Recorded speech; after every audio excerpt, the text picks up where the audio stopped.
안녕하세요, 디맨입니다. 오늘은 최근 RWA 분야에서 자주 언급되는 코인인 온도에 대해 이야기해보려고 합니다. 온도는 과연 코인으로서의 가치가 있는가? 라는 주제로 말씀드려 볼 건데요. 표면적으로는 그럴듯해 보이죠? 하지만 조금만 들여다보면 이야기가 달라집니다. 우선 온도의 실제 기능이 무엇인지부터 알아볼게요. 온도 토큰의 핵심 기능은 온도 파이낸스 생태계의 다오에서 투표권을 행사하는 것, 즉 거버넌스 기능이 전부입니다. 예를 들자면 수수료율 조정이나 신규 자산 승인, 보상 구조 변경 등 이러한 의사결정에 참여할 수 있어요. 그런데 문제는 실제로 이걸 참여할 수 있는 사람이 거의 없다는 점입니다.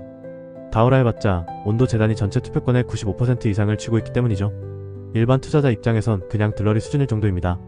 하지만 이건 비단 온도만의 문제라기보단 거버넌스 토큰의 구조적인 문제라고도 볼 수 있죠. 여러분 혹시 이런 뉴스 보신 적 있나요? JP 모건이 온도와 체인링크와 협업했다. 온도가 JP 모건과 연결됐다. 이건 실제로 있었던 일입니다. 하지만 여기서 사용된 건 온도 토큰이 아닙니다. OUSG라는 토큰이 쓰였어요. 이건 온도 파이낸스가 만든 미국 단기 국채 기반의 실물 자산 토큰입니다. 온도 재단이 발행한 블록체인 위에 올라온 미국 국채 펀드죠.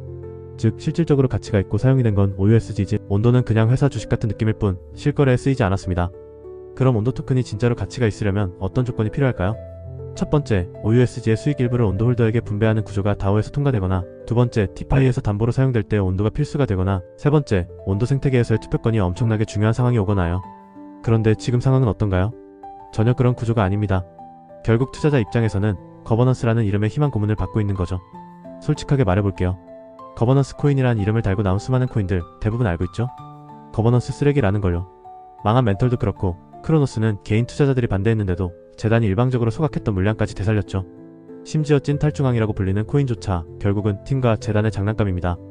말이 다소 거치게 들릴 수는 있지만 현실이에요. 온도 역시 그 구조에서 자유롭지 않습니다.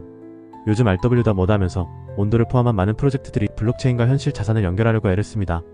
OUSG? 굉장히 잘 만든 상품입니다. 그리고 온도 파이낸스라는 회사도 주목할 만하죠. 그런데 온도 토큰 자체가 그 혜택을 받느냐? 현 시점에선 아니라는 거예요. 사실상 회사 성공 보너스용 토큰이라고 볼 수 있죠. 애초에 이더리움 같은 퍼블릭 체인과는 태생부터가 다릅니다. 정리하자면 온도라는 프로젝트 굉장히 흥미롭고 혁신적이지만 온도 토큰에 투자함에 있어 이게 진짜 효용성이 있는지에 대해 꼭 생각해보셔야 합니다.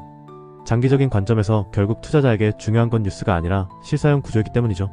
괜히 블랙록이나 JP 모건 협업 같은 키워드에 현혹되어 실체 없는 거버넌스 코인에 투자하실 때는 신중하시길 바라면서 마무리할게요.